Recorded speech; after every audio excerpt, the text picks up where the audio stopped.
Hello there and welcome to today's tutorial. It's basically going to give you an overarching look at how to get white backgrounds in your product photography. It's not necessarily going to tell you specifically step by step how it's done, but the three main methods of how you can go about doing it, because there's so many tutorials out there giving you the step by step. I just want to give you an overview in this one. And what I mean by that is that there's a way for you to do it yourself. There's a way to get apps to do it for you almost, and services who do it for you, but you've obviously got to give them money.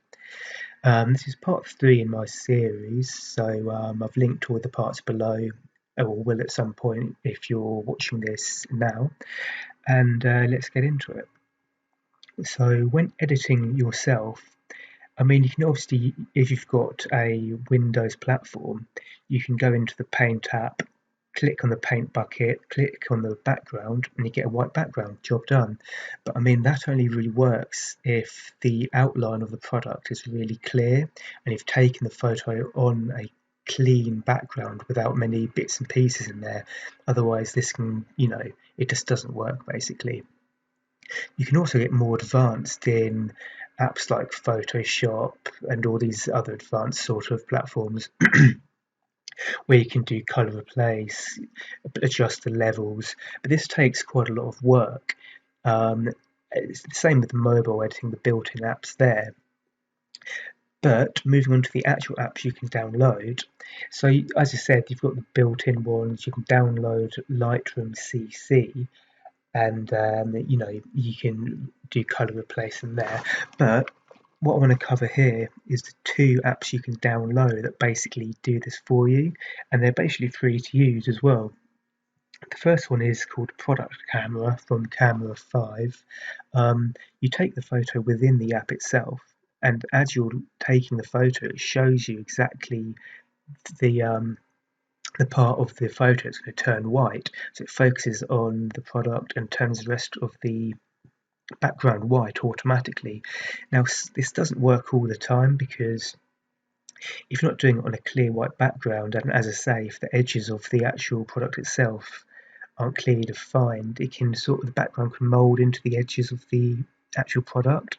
You can correct this it's self-explanatory if you download it, but it's not perfect.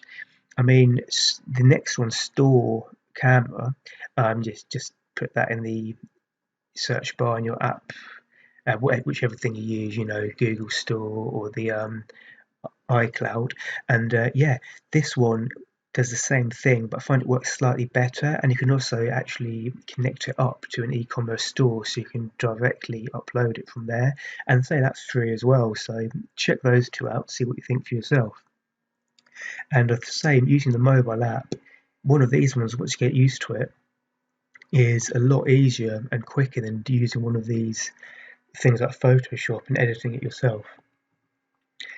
Now, obviously, you can go towards services if you're doing a lot of photos for your e-commerce store and you've run out of time. There's services like Pixels, Fix the Photo, they'll do it for you, but you've got to hand over money. So if, like most of us, you're in a startup phase, use one of these apps. I'd start with Store Camera and see how that works with you.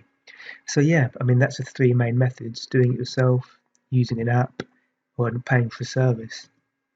And that's today's short tutorial. Thanks. Like and subscribe for more. Cheers then. Bye.